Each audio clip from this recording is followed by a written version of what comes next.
Welcome to City Cinematheque, where the art and pleasure of the movies are the subject of serious discussion. I'm your host, Jerry Carlson, and I teach film studies at the City College of the City University of New York. Today, we continue our look at revising neorealism, its impact on global cinema. Today, we visit Argentina in 1961 for the film The Flooded, Los Inundados, directed by Fernando Birri. This is a film that mixes the toolkit of neorealism with the picaresque to give us a satiric comedy. You're going to enjoy this film and see neorealism in a new kind of way. We'll be talking about that with noted scholar Kathleen Vernon after today's screening.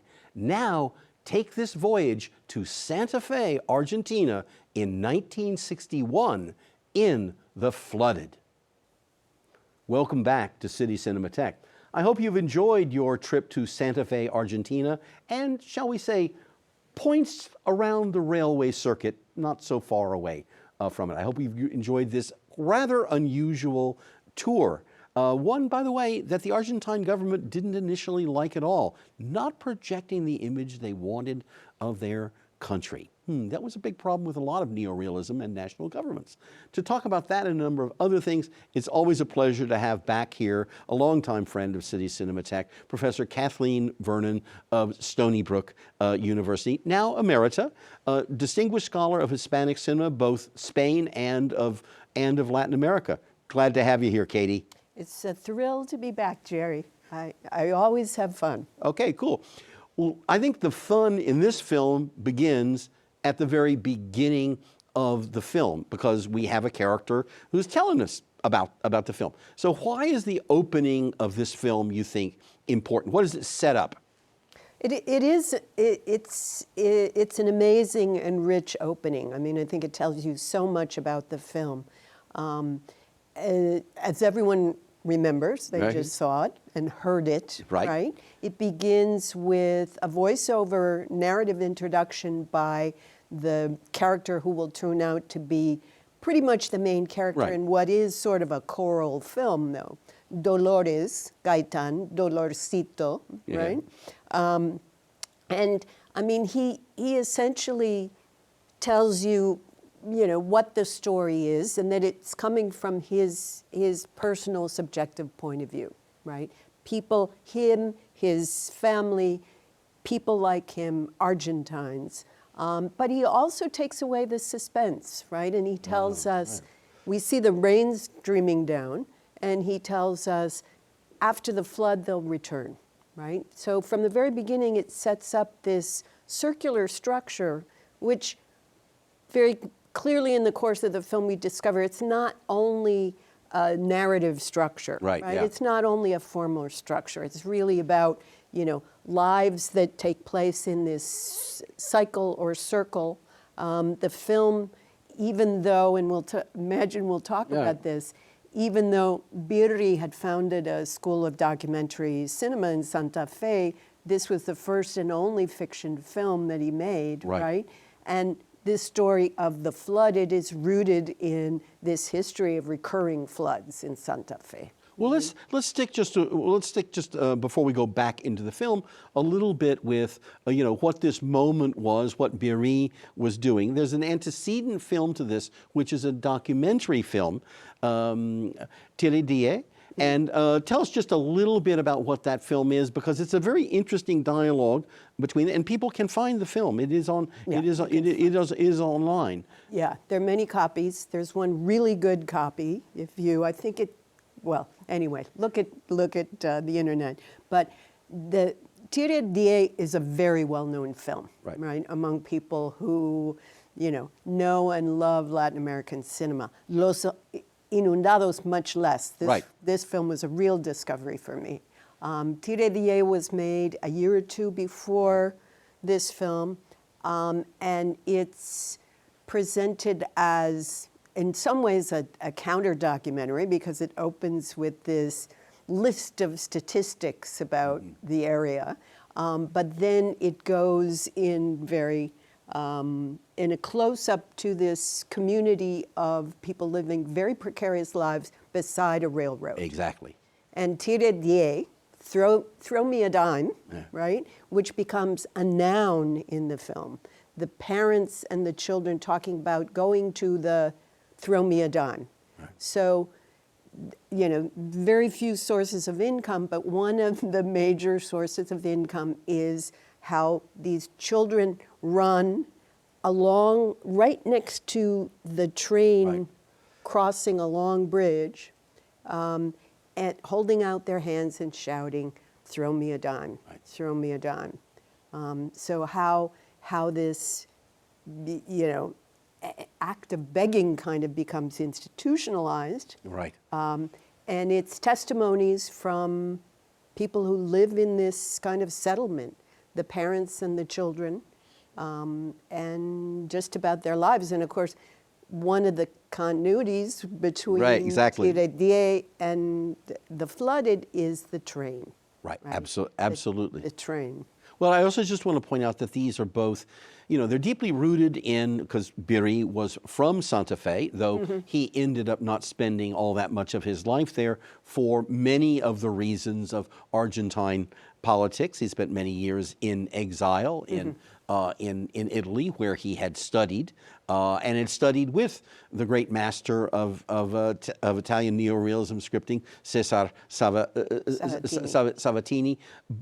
But one of the things, the lessons that come out of that one sees in Tierra Dime, or one sees in Los Inundados, is this sense of deep research into what are the actual material conditions that people are living in, and this notion that film has this capacity to tell this kind of direct truth, nuanced, accented, with perspective, you know, et cetera, but to get at what some real conditions are, and not necessarily always offer solutions. So solutions to that. And both of these films, I mean, the film we've just seen, we know he knows these people, or the film knows these people in some way, even though the choice here is to give it this satiric, comic inflection. Yeah. Right. The satiric and comic, I think, is the major discovery. I mean, we don't associate really Italian neorealism with comedy. Right. And yet, I mean, that really is the key to this film, right? So the material conditions, I mean, the opening credits, where we see the belongings, the contents of the homes of these families who've been flooded out, just floating along. And then we see a caravan as they carry, you know, all their worldly goods, the mattresses, the chairs, the, you know, parts of beds and dressers and things like that. I mean, just, you know, that strong material sense and that deep sense of reality. But it's, I mean, the brilliant thing about this film is how it's combined with comedy and how comedy serves the social critique. Right. So, I mean, the Dolorcito, I mean, he's a picaresque hero or anti-hero. Right. And properly anti-hero. Give us a little bit about the background in Hispanic traditions of the picaresque, because this goes back to the Golden Age. Right. So, I mean, this is one of the genres, even though the picaresque exists in other literary traditions, it's claimed by Spain as the originator, right? And Lazarillo de Tormes, this Golden Age picaro, right, who goes from, you know, boss to boss or employer to employer, and you know, he's an anti-hero. He uses his wits, he lies, he's a trickster. But in the picaresque, in this satiric picaresque, in a corrupt society, right, surrounded by, you know, powerful corrupt people, and an absolute impossibility from someone from the subaltern class to make their way, this is really the only option, right? But I mean, this kind of the travels of the picaro, both literal and sort of figurative. The picaro circulates in different aspects of society, and he becomes, I mean, it's usually a man, he becomes sort of a focalizer Right. for seeing these aspects of society. Well, and that's also how it's linked to the fact that the picaresque stories are episodic, because other kinds of stories are very causally driven. Okay, that we've got this task and that, but with the Picaro, you could say there's also a kind of thematic organization that episode by episode we're going over and kind of investigating some form of the corruption of the society or the foibles of certain characters or of institutions, and so it can be this kind of, it can have a sense of wandering as opposed to that kind of strictly linear, purposeful, Hollywood. Well, no, exactly. Yeah. And with you brought up a very important point with the Hollywoodian model, which I'll use as the contrast, is that this hero is usually capable of solving the problems in some way, whether it be a crime or whether it be suggesting social justice. Where the Picaro does not suffer that illusion of solution. The goal is much more survival than solution. Right. So, I mean, it's not a linear journey. Right. In this film, very specifically, right? It's a circular journey. There's no escape from this situation. They'll be transported to another part of town, and then somehow by happenstance, the Gaetan family ends up on a boxcar, moving north on the train line from Santa Fe north into the interior. But their lives are circular. Time is circular. I mean, there's a sense of cyclical time that cannot be escaped.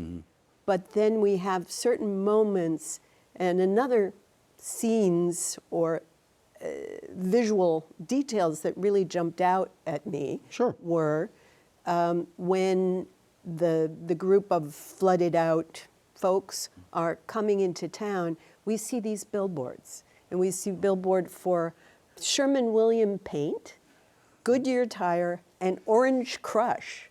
And it's sort of a shock. I mean, it's this sort of insertion of another temporal moment, right, of Absolutely. a growing consumer society, of American consumer goods, right? Absolutely. That sort of just breaks through, and yet, they're not the audience for these products, right?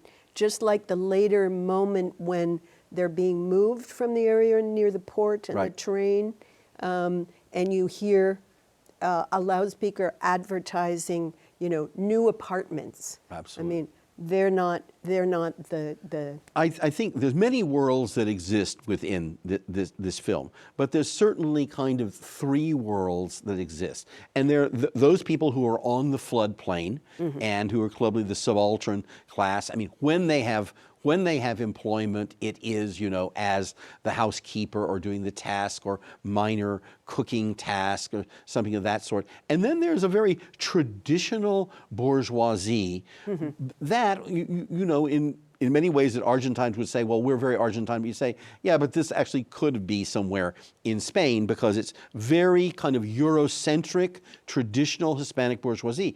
And then what you've just pointed out is there's also this kind of post-war promise of a North American modernity with the American consumer products, with the fact that we're moving on to new apartment buildings and all of that. And so the film kind of shows us the ways in which these worlds are overlapping, and the bourgeoisie are going to be making fun of the people from the floodplain, and some of them are aspirational to this other level, but some of them may not, because they may not be as interested in that modernity itself. But your point, just to underline it, that this is a film in which there are multiple temporalities operating and multiple senses of what an aspirational future is.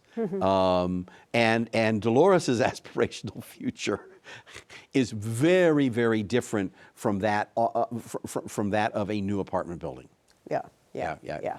I mean, he's, interested in the good life, which he finally finds in some sense at the end, right? And Right. their end point of the journey where, as the bureaucracy and this blind and deaf government try to work out who's responsible Right. for those train cars somehow being hooked up to the longer train, right?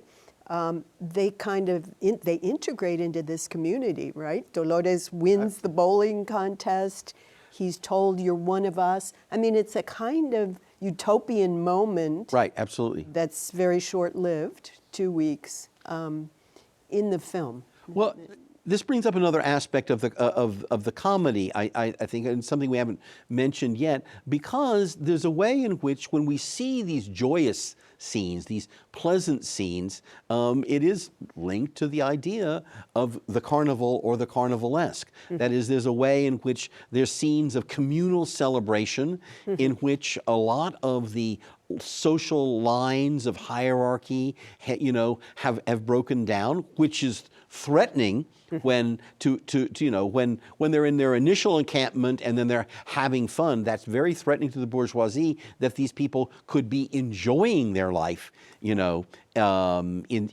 some way, and is viewed as, from the flood, it is viewed as this is how we compensate. We can have this joy in our life, and from the point of view of the bourgeoisie, they're now doing all of the crazy, vulgar things that we disapprove of, and they're doing it closer to us, and that's threatening. It's okay if they do it down there on the floodplain, but up here, not so much. Yeah. I mean, the presence of the middle and upper middle classes, right? The people with pretensions. I mean, again, one of the first scenes where they're coming into town, just on the far left on the screen, you see a man with a camera, right, taking pictures of these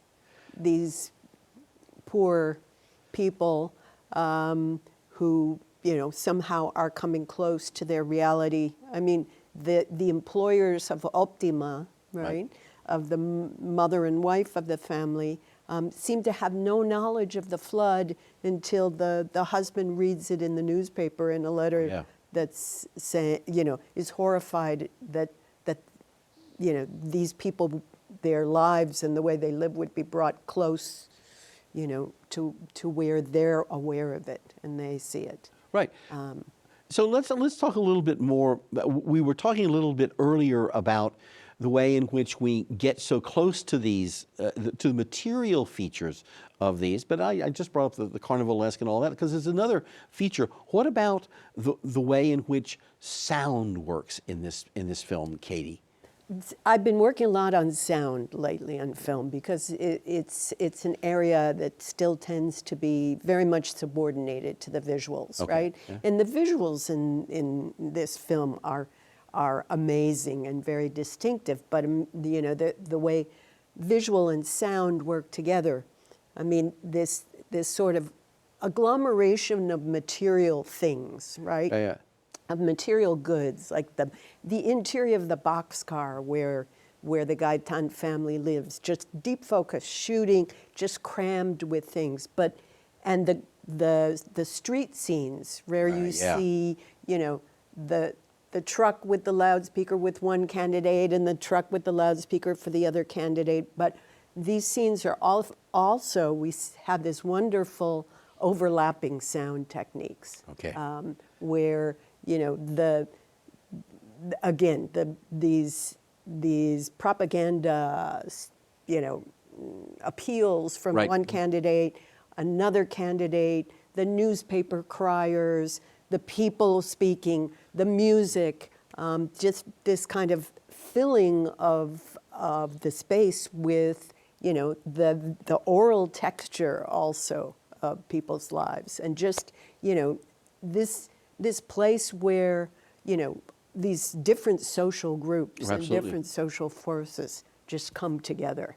it is also part of the, in a certain sense, the mimetic function of neorealism, of just capturing the whole materiality of being in that. And you know, in our fortunate, for some of us, our well air-conditioned, our well-heated, our lives that, particularly in many places in the global north, tend to be, you know, a bit siloed. We get to control everything. There is a way in which there is a city life that is very, very open. And unavoidably so, in which, as you're saying, not only do people on the street, you just see the different classes mixing, it's, you know, et cetera, but you hear the city in this choral way, and not just through voices, but through all of these different these activities that you've just named. I mean, the political campaigning,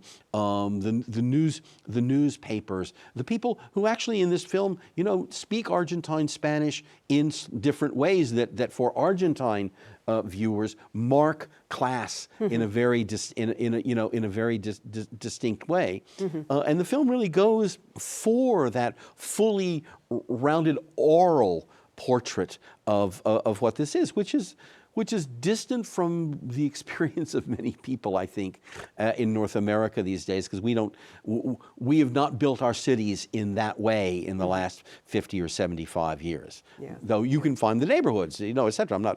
It's not here, but it's a distinct kind of feature of what is the life of this city when you're on the street, and in what degree do these people feel like invaders to some people, because they're bringing not only their presence but their sounds and things into these other spaces. Yeah. One other subject which we haven't really touched on that much, which is this whole idea of this being a corrupt city. And we've been talking about the characters who are our sympathetic protagonists, etc. What do you think about the other characters in the film? Well, I mean, you have the dueling candidates, right, who are willing to say anything. I mean, from the very beginning, when we hear the first political appeal, right, denouncing the lack of affordability, sounds familiar, right? the potholes in the streets, going on with a whole list of things. We're gonna fix these things. We're even against the flies, you know.